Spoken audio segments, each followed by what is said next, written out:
उनको बाहर के इन्फेक्शन से बचाते हैं।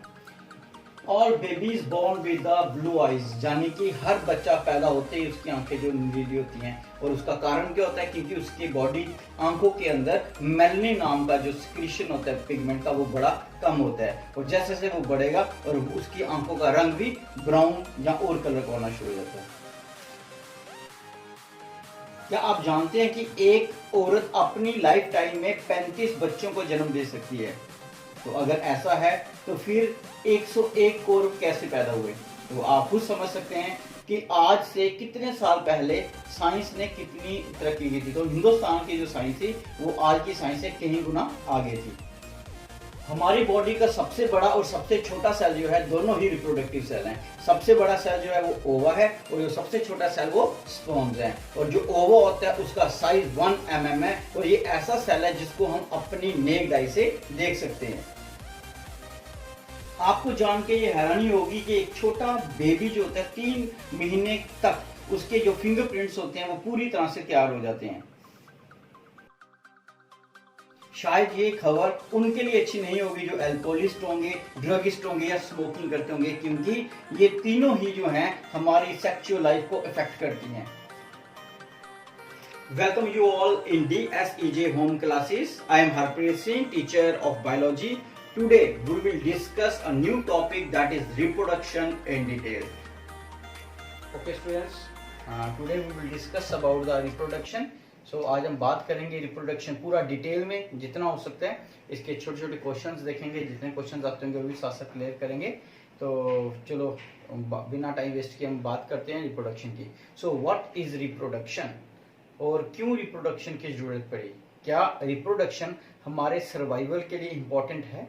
तो ये कुछ क्वेश्चन है, जब भी हम इस चैप्टर को स्टार्ट करते हैं तो हमारे सबसे पहले यही क्वेश्चन दिमाग में आते हैं।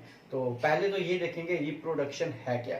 तो जैसे आपको नाम से पता चलता है कि ये एक प्रोसेस है। सो 2 वर्ड से बना हुआ है, दैट इज री and produce. So reproduction, so it is a process by which one organism give rise to another organism of its own kind. एक ऐसा प्रोसेस जिसमें एक ऑर्गेनिज्म दूसरी ऑर्गेनिज्म को जन्म दे रहा है, और इसमें जिस ऑर्गेनिज्म को जन्म दे रहा है वो ऑर्गेनिज्म वैसा ही है फीचर उसके जैसे इसके पेरेंट्स होंगे। Okay, so that is the simple definition. So फिर से मैं रिपीट करता हूं, आपके बोर्ड पे भी लगी होगी definition. So reproduction is a process in which organism give rise to another organism of its own kind. तो ऑफ इट्स ऑन काइंड का मीनिंग यही होता है वो अपनी ही स्पीसीज को जन्म देगा। एक कैट को ही जन्म देगी, वो रैट को जन्म नहीं दे सकती। तो इसके बाद मैं थोड़ा सा आपको बोर्ड में भी साथ साथ बताता रहूंगा। जैसे कि मैंने बोला रिप्रोडक्शन,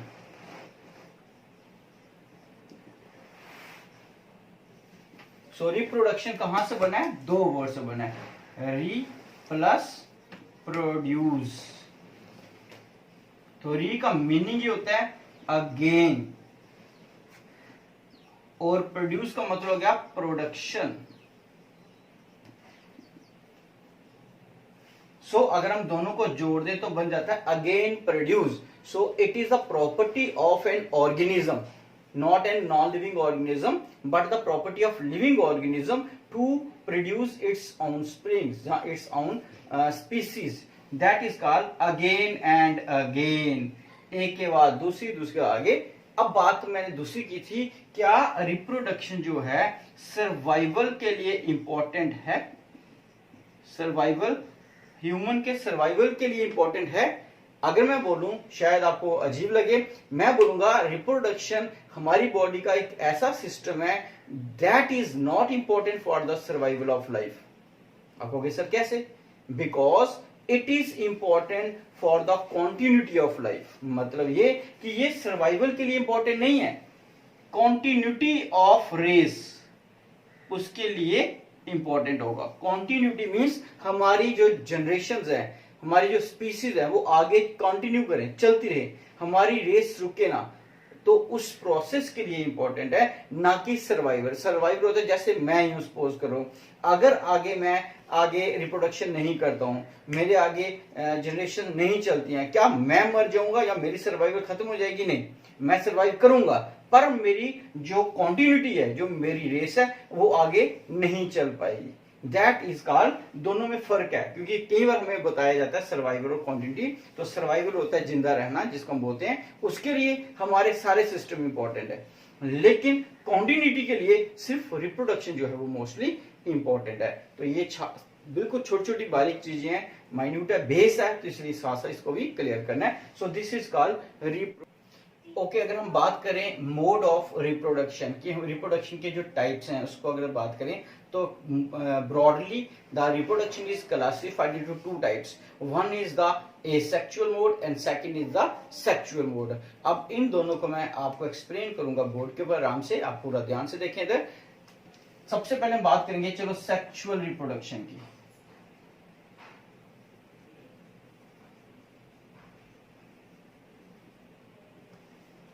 अगर हम इसको थोड़ा सा सिंप्लीफाई करें तो पहले मैं इसको दो वर्ड में डिवाइड करूंगा। रिप्रोडक्शन को मैंने बोला था मैंने पहले बोला था means again, production, produce means production,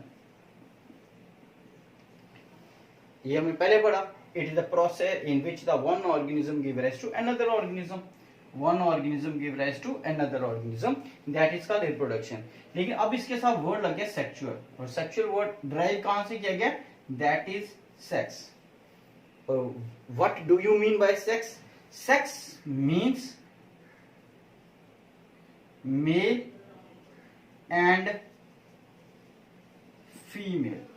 तो आपने बड़ी बार कोई फॉर्म होता है उस पर कॉलम देखोगे, लिखा होता है सेक्स, और आगे दो बॉक्स होते हैं मेल और फीमेल, लेकिन आजकल तीन हो गया, मेल, फीमेल और थर्ड जेंडर भी कर सकते हो। So male and female is concern with the sex. तो अगर हम तीनों को जोड़ दें तो हमारी डेफिनेशन तैयार हो जाती है। अगर सिंपल देखें, reproduction means a process by which one organism give rise to another organism of its own kind, of its own kind, by the involvement of both male and female।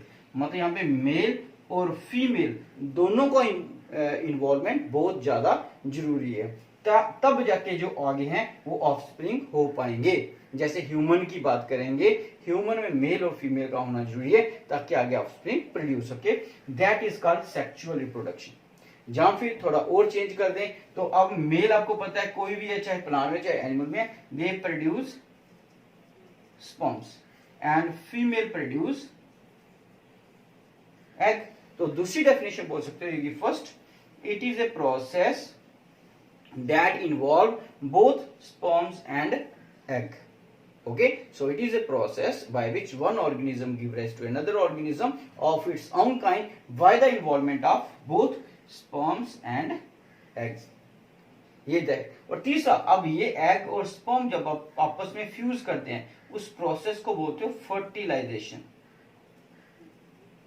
अब तीसरी definition ये बोल सकते हो, it is a process that involve fertilisation. Third definition.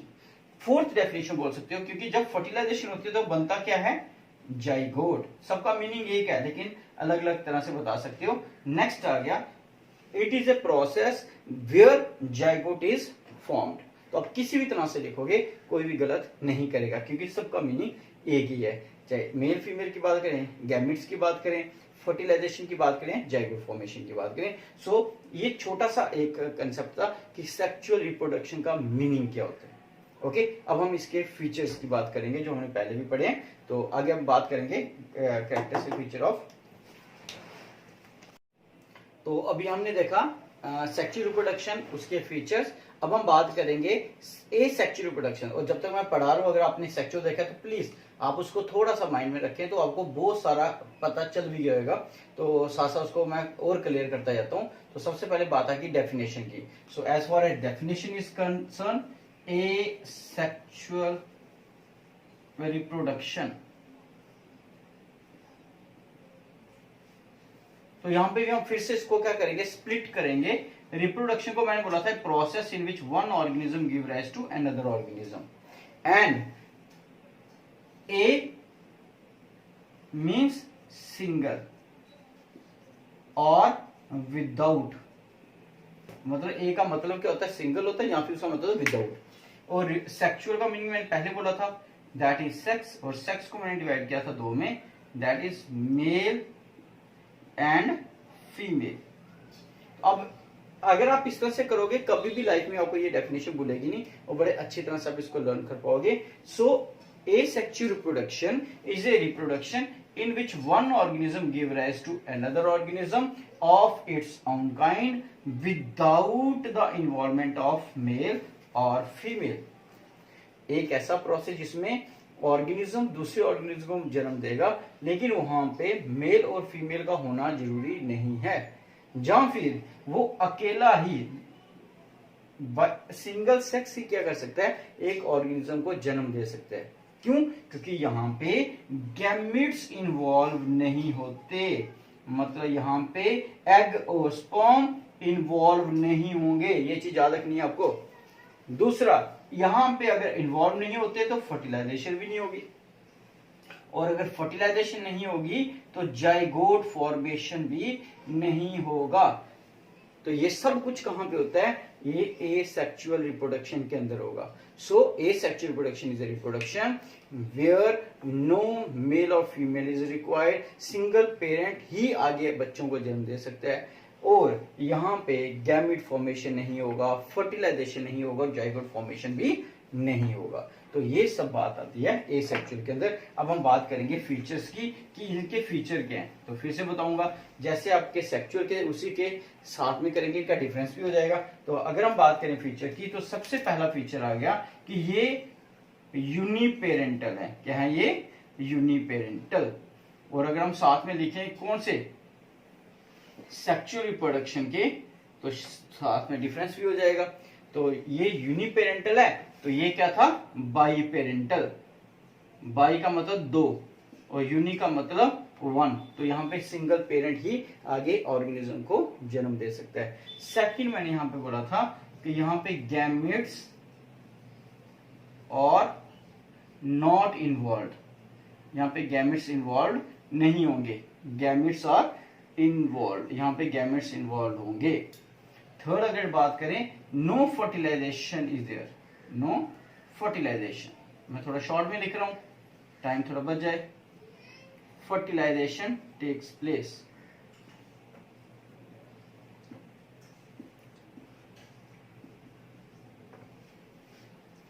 अगर हम बात करें यहां पे, जाइगोट नहीं बनेगा, no zygote formation is there, zygote is formed, यहाँ पे जाइगोट बनेगा। इंपॉर्टेंट चीज यहां पे क्या होगा, मियोसिस नहीं होगी, सिर्फ माइटोसिस होगी। कारण मैं आपसे पूछूंगा, लास्ट में आपने आंसर देना है। और यहां पे मैं बोलूंगा मियोसिस भी होगी और माइटोसिस भी होगी। अब यहां पे मियोसिस क्यों हो रही है, यहाँ पे मियोसिस क्यों नहीं हो रही, बड़ी इंपॉर्टेंट चीज है, सबसे इंपॉर्टेंट आपको बताना है नेक्स्ट, क्योंकि मैंने अभी आपको बताया था यहां पे जो ऑर्गेनिज्म होता है उसके जो बच्चे होंगे वो एग्जैक्ट कॉपी होते हैं अपने ही तरह। अगर आपने रोज है उसकी कटिंग करके लगा देते हो, जो हमारे पास एक अमीबा है वो अगर स्प्लिटिंग करता है या फिर वो अगर फिजन करता है, दो बनते हैं, तो वो एग्जैक्ट वैसे ही होंगे जो उनके पेरेंट्स होंगे। सो जो चाइल्ड होते हैं वो होते हैं एग्जैक्ट कॉपी होते हैं, exact copy of their parents. ये क्या है, they are not exact copy. Okay, तो साथ साथ नोट्स भी आपके तैयार हो रहे हैं। लास्ट आ गया कि अगर ये एग्जैक्ट बिल्कुल एग्जैक्ट होंगे और ये एग्जैक्ट नहीं होंगे तो नेचुरल है ये एवोल्यूशन में मदद नहीं करेंगे, क्योंकि एवोल्यूशन आती है चेंज से। तो चेंज कहां भी हो रही है, do not participate in evolution but they help in evolution, तो ये एवोल्यूशन में मदद करेंगे। सो ये था आपका एसेक्सुअल एंड सेक्सुअल और इनके फीचर और इनका डिफरेंस। तो ये मैंने अभी क्वेश्चन पूछा था, ये मियोसिस क्यों नहीं करते। तो जिन बच्चों ने सोच लिया तो ठीक है, जिन्होंने नहीं सोचा नहीं समझ आया फिर से समझ लो, क्योंकि मियोसिस मैंने बोला था इनका काम होता है एग और स्पर्म को बनाना। तो यहाँ पे तो एगेन स्पर्म चाहिए नहीं, तो अगर चाहिए नहीं तो मियोसिस क्यों होगी? इसी यहाँ पे मियोसिस का प्रोसेस नहीं होता है। वो कहाँ पे होता है? वो सेक्सुअल प्रोडक्शन के अंदर होगा। So this is as far as reproduction is concern.